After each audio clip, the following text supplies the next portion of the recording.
মিরপুরের উইকেটের চরিত্র বোঝা বরাবরই বেশ কষ্টসাধ্য কাজ, তবে বেশিরভাগ সময়ই এই রহস্যের জাল ভেদ করে বাড়তি সুবিধা পেয়েছেন স্পিনাররা। কিন্তু আফগানিস্তানের বিপক্ষে চলমান টেস্টের চিত্রটা একেবারেই বিপরীত।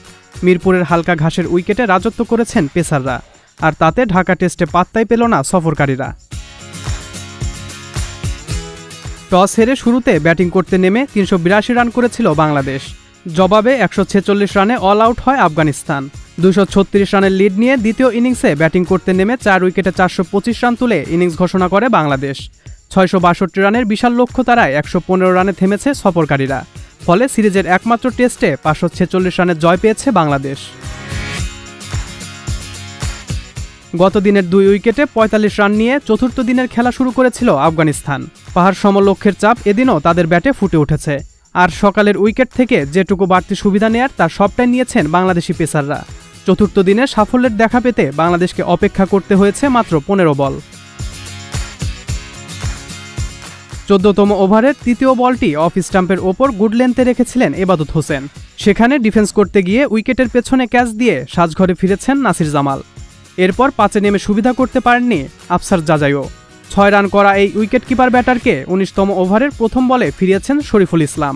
এই বাঁহাতি পেসার বাড়তি বাউন্স আর গতিতে রীতিমতো ভয়ঙ্কর হয়ে ওঠেন। নিজের পরের ওভারে আরও একবার আফগান শিবিরে শরীফুলের আঘাত। এবার তার শিকার বাহির শাহ। ২১তম ওভারের পঞ্চম বলটি শর্ট লেন্থে করেছিলেন শরীফুল। সেখানে আউটসাইড এজে তাইজুলের হাতে ক্যাচে ধরা পড়েন অভিষিক্ত এই ব্যাটার। শেষ দিকে রহমত শাহ, করিম জান্নাতরাও সুবিধা করতে পারেননি। বাংলাদেশের পেসারদের তোপের মুখে রীতিমতো চোখে সর্ষে ফুল দেখেছেন সফরকারী ব্যাটাররা।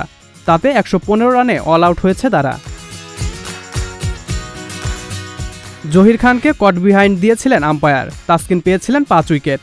তবে রিভিউ নিয়ে বেঁচে যান জহির খান। ঠিক পরের বলেই তাসকিনের ফুল টস মিসে বোল্ড হন জহির। তবে তাসকিনের বলটি কোমরের বেশি উচ্চতায় থাকায় হলো নো বল। পরপর ২ বলে বেঁচে গেলেন জহির। পরপর ২ বলে জয় পেয়েও পাওয়া হলো না বাংলাদেশের। ৫ উইকেট পেয়েও পেলেন না তাসকিন আহমেদ। বাংলাদেশের হয়ে ৪ উইকেট শিকার করে ইনিংস সেরা বোলার তাসকিন। ২ ইনিংস মিলিয়ে নামের পাশে ৫টি করে উইকেট যোগ করেছেন শরীফুল ইসলাম এবং এবাদত হোসেন। এই টেস্টে ব্যাটিংয়ে সবচেয়ে উজ্জ্বল ছিলেন নাজমুল হোসেন শান্ত। জোড়া সেঞ্চুরি করেন এই বাঁহাতি। ২৬ ইনিংসের সেঞ্চুরি খরা কাটিয়েছেন মুমিনুল হকও। আর উজ্জ্বল ছিলেন পেসাররাও। প্রথম ইনিংসে খাপ ছাড়া মনে হলেও দ্বিতীয় ইনিংসে দারুণভাবে ছন্দে ফিরেছেন তাসকিন আহমেদ। এবাদত শরীফুলরা তো আলো ছড়িয়েছেন ২ ইনিংসেই। ২০১৯ সালে একমাত্র টেস্টে চট্টগ্রামে আফগানিস্তানের কাছে হেরেছিল বাংলাদেশ। এদেশের ক্রিকেটে সে হারের ক্ষত নানাভাবে বেশ দগদগে হয়ে ওঠে মাঝে মাঝেই। বিশেষ করে বোর্ডের পক্ষ থেকে সে হারের কথা মাঝে মাঝেই মনে করিয়ে দেওয়া হয়। এবার ফিরতি টেস্টে অন্য এক বাংলাদেশকে দেখল আফগানিস্তান।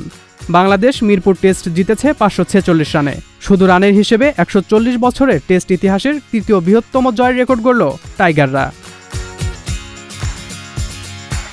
সজল খান, মহাজন আইটি।